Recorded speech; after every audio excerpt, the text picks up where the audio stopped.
Very much, Nick, and thank you very much to all the organizers for the opportunity to present our results here. And today what I would like to do is to discuss the role of dynamical correlations and electronic order in determining the properties of twisted bilayer graphene.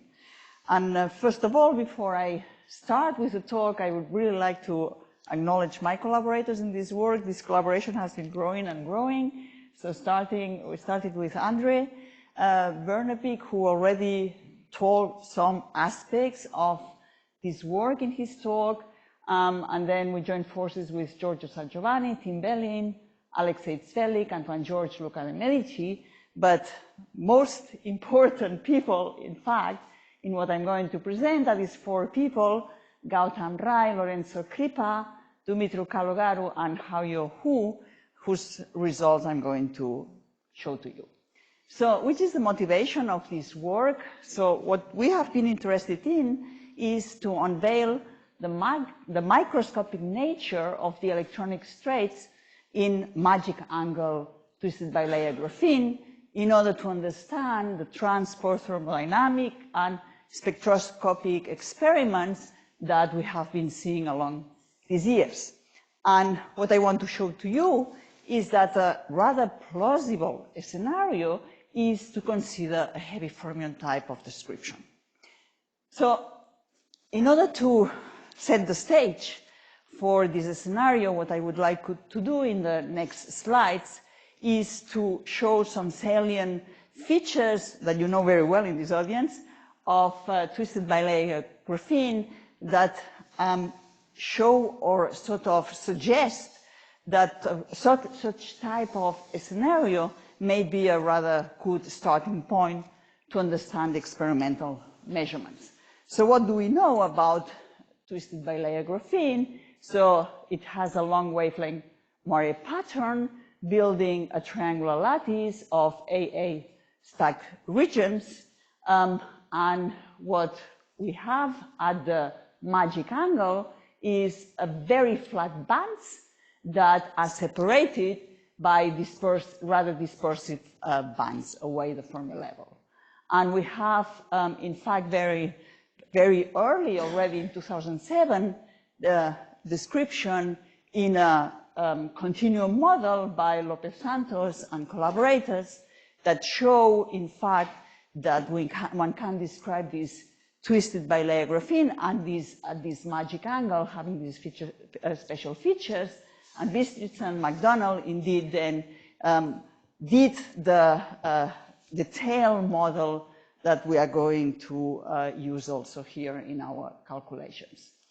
So what do we know about these materials? Of course, superconductivity is very important. This was what boosted this field very much, the observation of superconductivity, and we had very nice results trying to describe what's the origin of this superconductivity. But here I don't want to concentrate on superconductivity. I'm going to concentrate on the normal state, which is as well as challenging to understand as superconductivity, especially because at this magic angle, what we do have, and here, for instance, I'm showing transport experiments from the group of Andrea Young, and here it's from the group of Pablo Jarillo Herrero. What they show is that as a function, here we have as a function of filling and temperature, there are certain fillings, so here integer fillings, where one observes a correlated insulator. And even more interesting is that going up in temperature, there are regions that one can even describe as a strange metal. So the temperature dependence of resistivity is linear. And what is in fact interesting to see in these transport experiments is that in this region between 15 and 5 Kelvin, there is a drop in this resistivity that is going to be, in fact, important in order to understand what's happening in these materials. Furthermore, could I ask you something? Sure. Why is that interesting or strange? Every metal has linear resistivity from 40 Kelvin to 800 Kelvin. Yeah, and there the Fermi temperature and device scales are different. If you scale them here, you expect it to go to 5 Kelvin. Maybe not to 50 millikelvin, but you will just get it. I mean, well, but this will give you something very similar. The point is that one has been doing this description in terms of this Planckian type of behavior, and this seems to also follow this Planckian behavior. I'm saying that I disagree with this explanation. Because that could well be. That's exactly what I'm saying, very politely. Yeah, that could well be. I'm just trying to sort of introduce aspects that have been discussed very much in correlated materials, and this seems to also show this feature here. What also is very interesting is the fact that in analogy to helium-3, these materials seem to also show a Pomeranian type of effect. In fact, we know that in helium-3, what we have is that the ground state, which is a liquid ground state, upon raising temperature, it freezes. And the reason that it freezes is because the solid paramagnet has very high entropy. So it's an entropy-driven type of phase transition. And this seems to be, this type of entropy-driven transition seems to also be observed in twisted bilayer graphene. So here are experiments, in fact, transport data from Andrea Young and collaborators. If we see around, for instance, let's just focus around this filling, where we go from a low resistive to a high resistive state. And this high resistive state is also accompanied by some, it's really of magnetic origin, and is accompanied, if we look at these experiments by Shahal Ilani and collaborators on the entropy, it's accompanied by an increase of entropy. So in fact, one of the interpretations of this of this transition from this lower temperature to this higher temperature region is that we have a low entropy electronic liquid at low temperatures, while at high temperatures what we have is a correlated state with free magnetic moments. So the presence of magnetic moments that seem to build at this region when we are at these temperatures of 10 Kelvin and above. Now, one more feature that I would like to here also show is the fact that one observes, for instance, in inverse compressibility measurements, as a function of the filling, one observes a sawtooth type of behavior going from integer to fractional fillings with regions, so especially at the integer fillings, there is a high resistivity and incompressible regions. So again, this is in fact suggesting very much that in these systems we seem to have a coexistence of local moments with itinerant electrons. So that's what I wanted to show as motivation to now go into this picture of a heavy fermion type of material.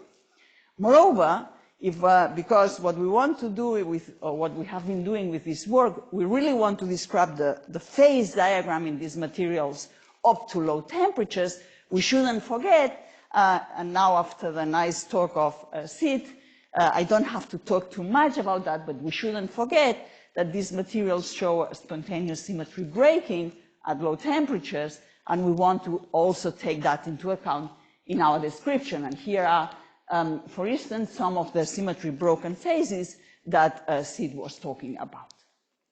So what kind of unified description can we provide for the normal state of magic angle twisted bilayer graphene? So the idea is then, because of this suggestion that we find from the experiment that we have this coexistence of local moments with itinerant electrons, this in fact reminds us very much on heavy fermion materials. In heavy fermions, these are bulk materials where we have coexistence. In this case, this is copper, germanium, ytterbium, which have coexistence of the local magnetic moments of ytterbium interacting with the sea of conduction electrons of copper.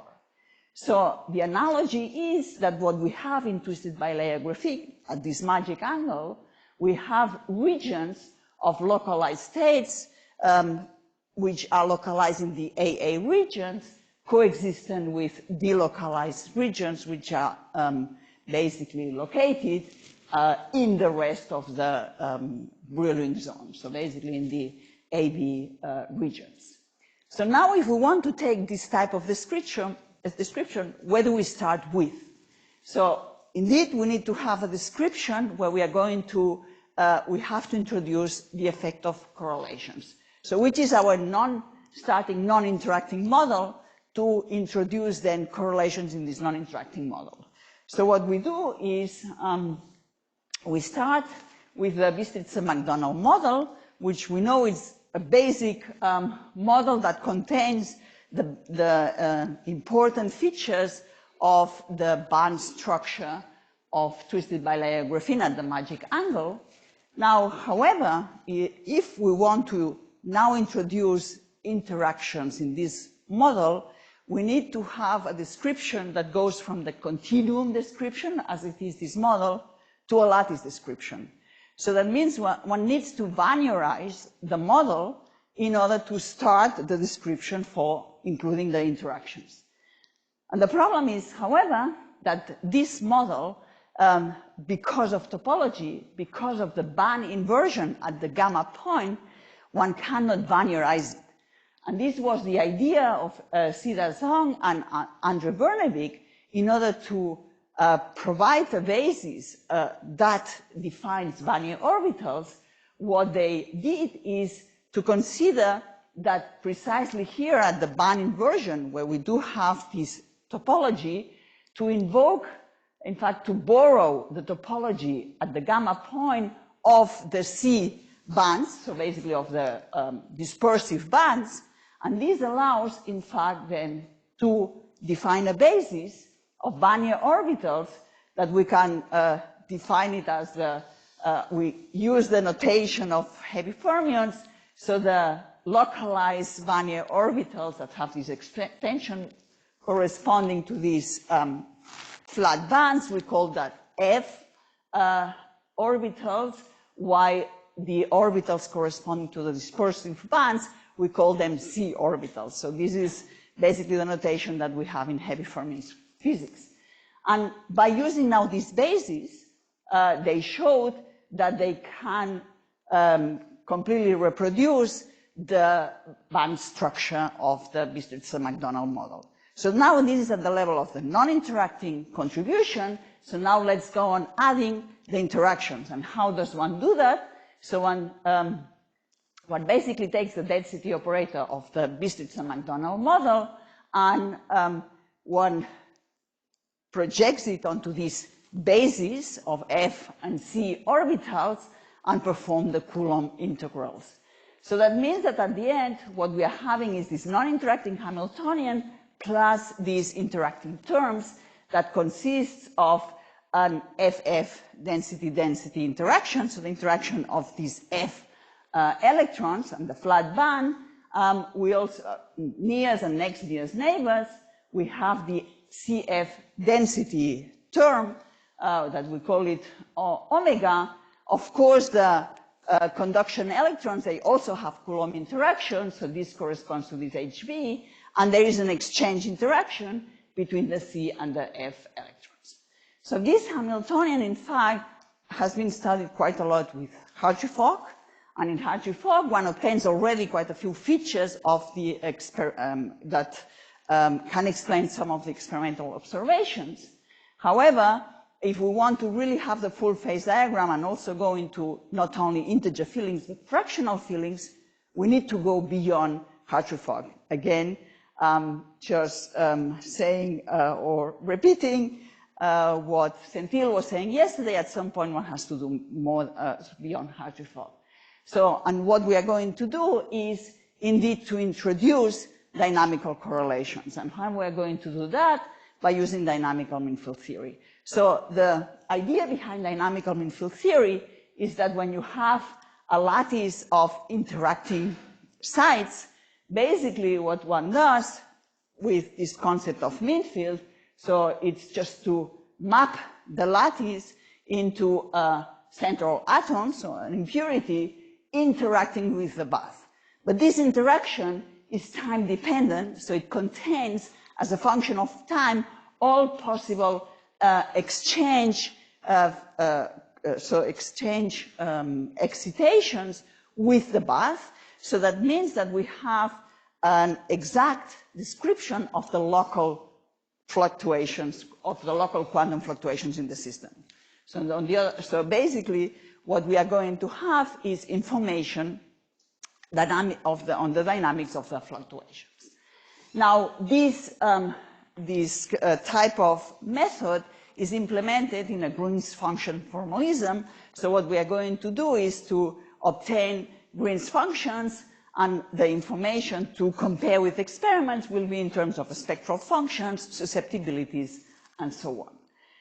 Now, here the point is that this is, so I usually have been working a lot with Hubbard model, and you know very well how to treat Hubbard models, but this model has a little bit more terms than the Hubbard model, where you only have one interacting term and then kinetic energy. Here we have many interacting terms because we have also all these interacting terms that I was showing to you. So the way now to treat this Hamiltonian, including these, basically these dynamical fluctuations, is that we only include the dynamical fluctuations on the strongest Coulomb interaction, which is in fact the FF density term. So basically is the interactions in the flat band, and the rest of the interactions are treated at the Hartree-Fock level. So now, in order to do the calculations, what you do, and this is what Gautam and Lorenzo did, what you do is a self-consistent that corresponds of two loops. So first you determine the density matrix from the Hartree-Fock approximation, you plug it into the dynamical mean field theory, and you obtain a self-energy, the local self-energy that is going to describe all these dynamical effects that is not contained in Hartree-Fock. Now, what kind of results do we get out of that? And maybe I have to mention one thing, is that these calculations are rather challenging, and in fact, what Gautam and Lorenzo did, the bottleneck of these calculations is always the impurity solver, to solve the calculations and with an impurity solver. So basically, they use two different impurity solvers, so Trix and V2 Dynamics, in order to always double check the results. So first of all, let me now consider a symmetric phase. So I don't have yet this spontaneous broken symmetry. So what am I showing here? So here what I have is the spectral weight at omega equals 0. That means what I'm showing is the spectral weight at the Fermi level as a function of the doping. So here is the charge neutral, case, and basically here I'm considering the whole doping. Now what do we observe? So we have here, we can of course distinguish between the spectral weight coming from the F electrons and from the C electrons. So clearly what one sees is that at integer fillings, there is a strong depression of the spectral weight. It doesn't go to 0, but there is a strong depression, which is already telling us that we're having an almost insulated. It's not insulated, it's an almost insulated. We still do have some spectral weight. As soon as one goes away from these integer fillings, the spectral weight raises. So we have a metallic behavior. And in fact, it shows a zigzag type of metallic behavior as is observed in the experiments of that I was showing to you, and I will go back to that. So, and basically what we are having here is that due to this play between the F and the C occupation, so there is, as a function of doping, a charge redistribution between the F bands and the C bands. And this is happening in a periodic way as soon as we go to the next integer filling. And I will show you that a little bit more in detail. So the second important point that I wanted to make with this first is also that we can calculate local spin-spin or isospin susceptibilities. And remember that we had these, that the experiments are suggesting the appearance in a certain range of temperatures of these local moments. So a way of indeed measuring with these calculations where we have formation of local moments is by looking at these local isospin susceptibilities. And what I'm plotting here is this susceptibility times temperature, so that if I do have that this is a constant, basically I have a Curie type of behavior. So that means that I have on-screen magnetic moments. And this is what one sees, so I'm just cutting here at this temperature range, that this is a constant, so at integer fillings, so 0, -1, and -2, it's basically a constant up to rather low temperatures. Here I'm considering basically the symmetric phase, so I don't allow spontaneous symmetry breaking. So at the temperature where I have a deviation from this Curie bias is giving me an indication of a Kondo screening, so of a Kondo temperature. So what you can observe is that this deviation for the fractional fillings is happening at temperatures much higher than for integer fillings. Again, this dichotomy between the integer fillings and the fractional fillings that we would have if there wouldn't be these symmetry broken phases, we would have this, we would see this Kondo screening in the system. Now, let's go to the symmetry broken state. So what we have seen Sid and also Nick talk about that. We have quite a different types of symmetry broken states, but basically they are, all of them, they are intervallic coherent states.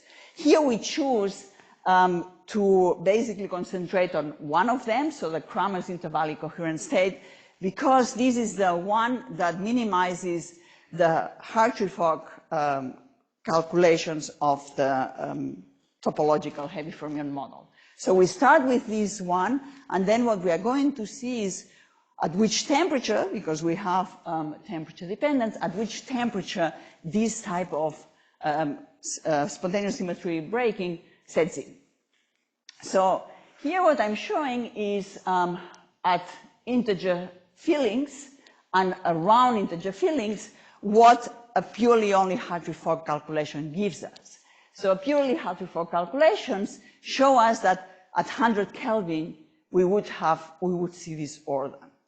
And now by doing the dynamical mean field theory, basically the inclusion of these dynamical correlations shifts the ordering at really by an order of magnitude. So what we see is that this order sets in at around 10 Kelvin. And at around 10 Kelvin, in many experiments, is where they see, in fact, some changes, for instance, in the resistivity.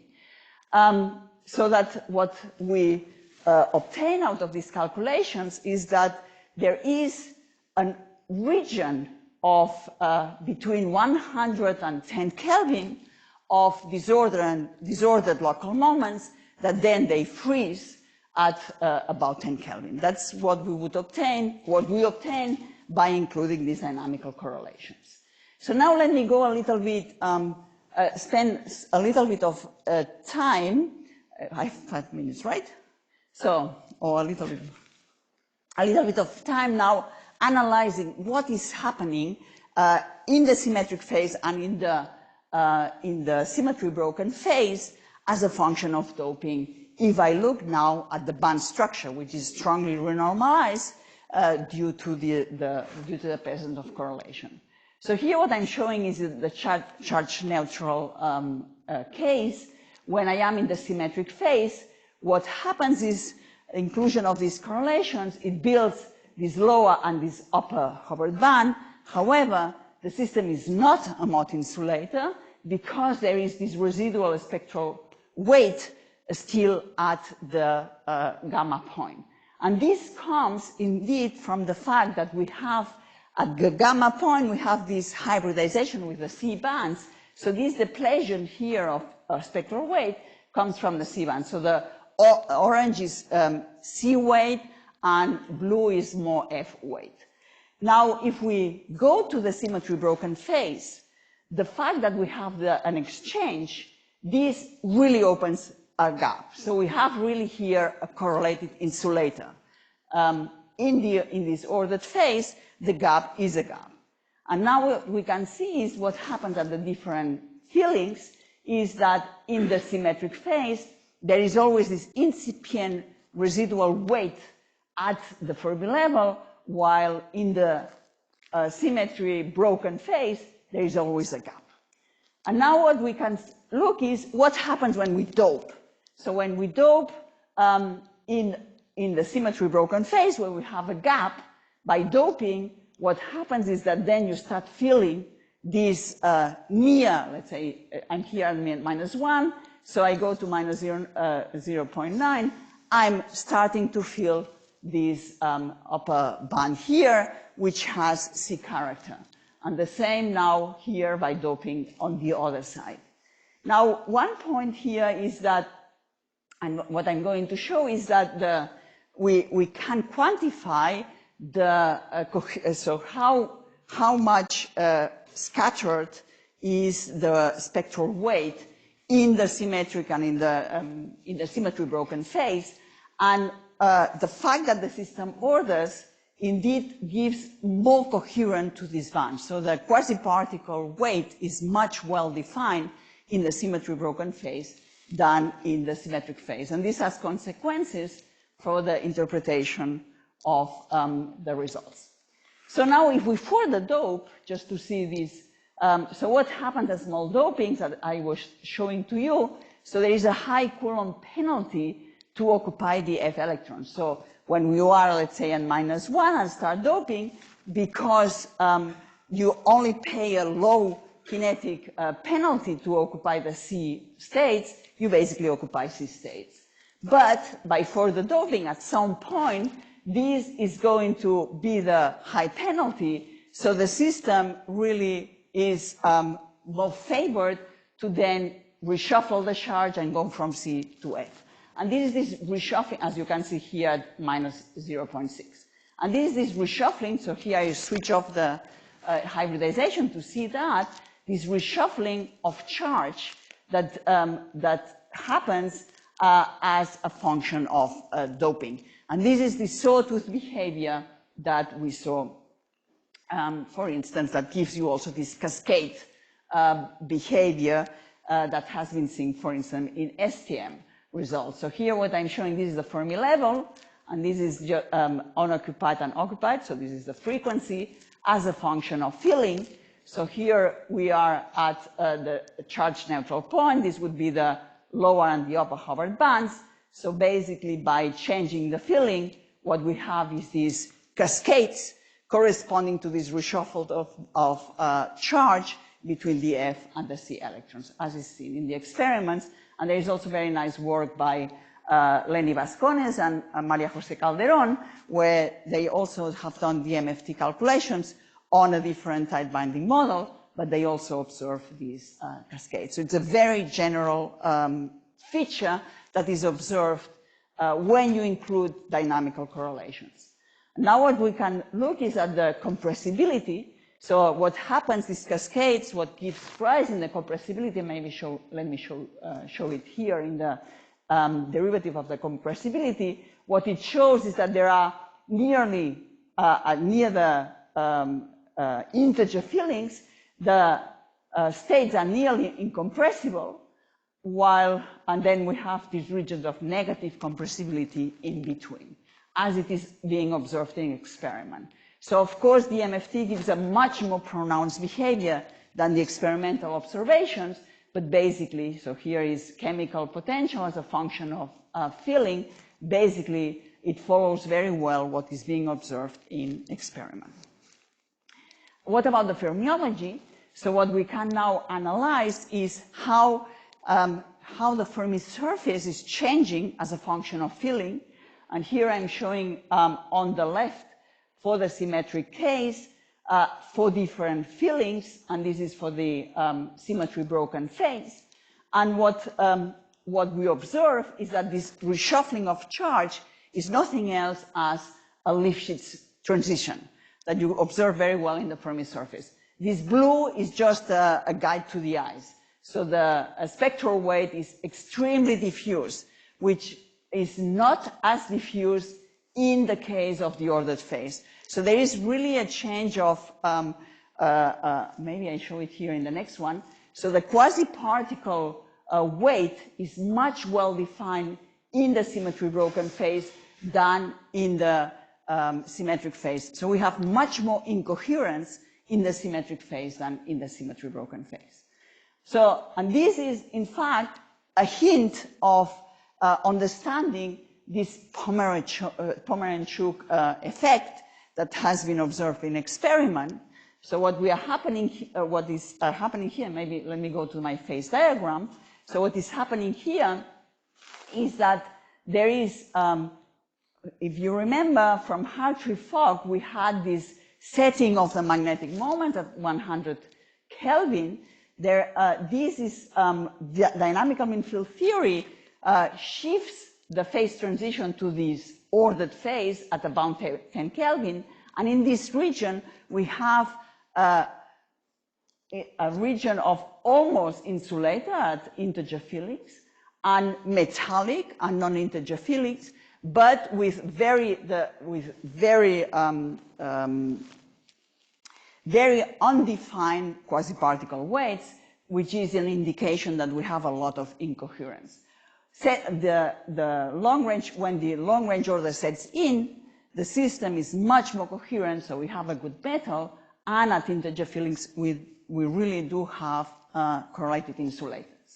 And this, in fact, this phase transition here seems to follow also the behavior that is being observed. So here I'm showing the transport experiments from Andrea and collaborators, seems to follow also this change in resistivity that is related also to this increase of entropy.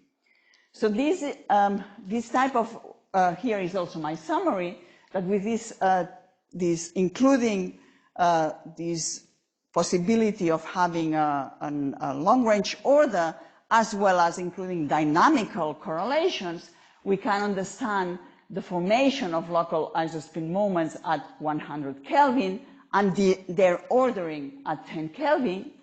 We do have a redistribution of charge between these light and heavy carriers, which are accompanied by Lifshitz transition, and we understand the Pomerantchuk effect through a coherence due to this presence of long-range order. And of course, now the next step is to try to understand what happens in the superconducting phase. Do we have electron-phonon, which is the role of electron-phonon versus isospin fluctuations, and this is work for the future. And my time is over. Thank you for your attention. Okay, thank you.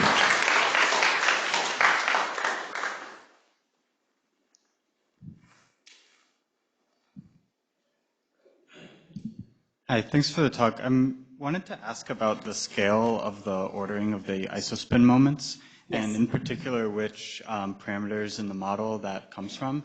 I can think of two. One is the hybridization between the C and the F electrons, as well as the Kondo J, which I think you said it was non-zero even in the absence of that. Yeah. And I was wondering which of those is leading to the 10K and how 10K is much smaller than both of them, it seems like. So so the parameters, I gave them parameters here. So this is the orders of magnitude that, here is the model, right? So basically what we consider is that you have this typical, the gates, about 10 nanometers, and then in between is the twisted bilayer. And by doing these calculations, basically what we have is these orders of magnitude. So you have that the U has similar order of magnitude to the omega, and these are the values.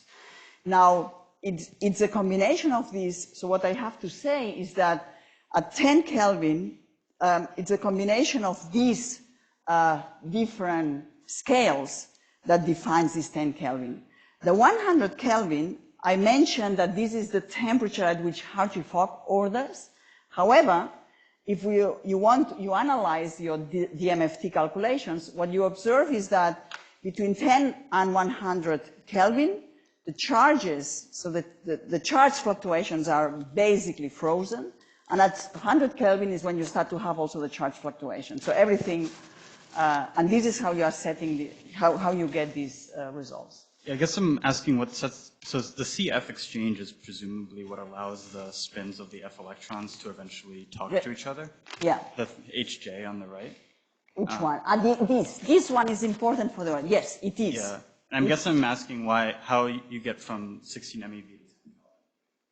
Oh, okay. So you see that, in fact, you can see that here is not only these playing a role. It's a combination of these scales. So the gap is given by the square root of 2m squared plus j squared. So it's not only the exchange, it's also the m. So the m is the width, the dispersion of your F band. So your F band is not completely flat.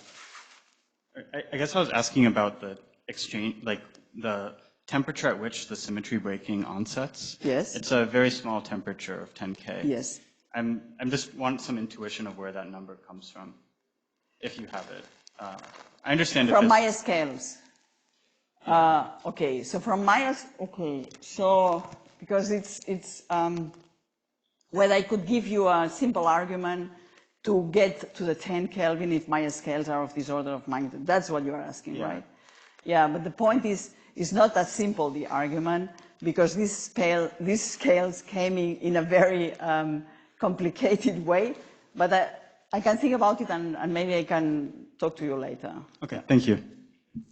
If I can just ask a quick related question. So do you see at the spectral weight at the Fermi energy, do you see that like jumps up once you are in the disordered phase or only once you're above this bad metal region? Here, this happens as soon as you are in the symmetric phase. So as soon as the gap opens. But if you're away from integer fillings? Oh, so let me show it here. Do I have, okay, here, for instance, where you have this gap, this is now at -1, and here now is a doping of -0.9, and what you see is that basically what happens is that you start occupying this Z contribution of your band here. Okay. I don't know whether you, I mean, this is the epsilon here that I'm showing to you. Mm-hmm. So, but as soon as you put an epsilon, you start occupying this. But as a function of temperature, do you see that as a there's a jump? Like, this is related to Patrick's question because I was wondering whether at this temperature, there's still like, you enter some pseudo-gap phase where there's still like much suppressed density of states at Fermi energy, and it's just like the fluctuation of these local moments which just like thermally melt this order, but you still have like a big suppressed density of states. I have a picture of temperature now, not of these band structures, but I can show it to you here, for instance. That maybe give you an idea of this, because now what I'm showing here is at different temperatures, how the sawtooth behavior changes, and you can see that by going up in temperature, basically you smooth everything out. If this is what you wanted to see. So it gets smoothed out. Okay. Yeah. So there was a question here. The Fermi surfaces you showed. Yes. Which densities, which fillings? Yes. So this one, so. Oh, this corresponds to minus 0.5 and the other one to minus 0.4. But what we did is to do the calculation at the same temperature in order not to have temperature effects that also imply some, of course, smearing. Well, this is only one valley. Sorry, I'm showing only the one valley. While here, because you have the linear combination of two, that's why you have the sixfold. But it seems you can accommodate more electrons on the left side. No, well, I can show you the way to read these pockets. yeah. No, the counting is correct. Yeah. Thank you for the nice talk. These are very nice results, but they all depend kind of on the Moiré and the lattice of the Moiré, right? Because you're basically using a Howard model. But then actually when you go to rhombohedrals like bilayer and trilayer graphene, you see the same thing. And this is kind of the question we've been asking every theorist we've been getting our hands on is like, right, why do you see Pomerantchuk effect and like entropy and fluctuations in these systems as well, where you don't have any lattice effectively? Okay, so I didn't look at the rhombohedral. I learned a lot this week about the rhombohedral, I have to say. So I think it's a good point. So one has to now see, in fact, what is common and what is not. I think it's very general to say I have exactly the same physics.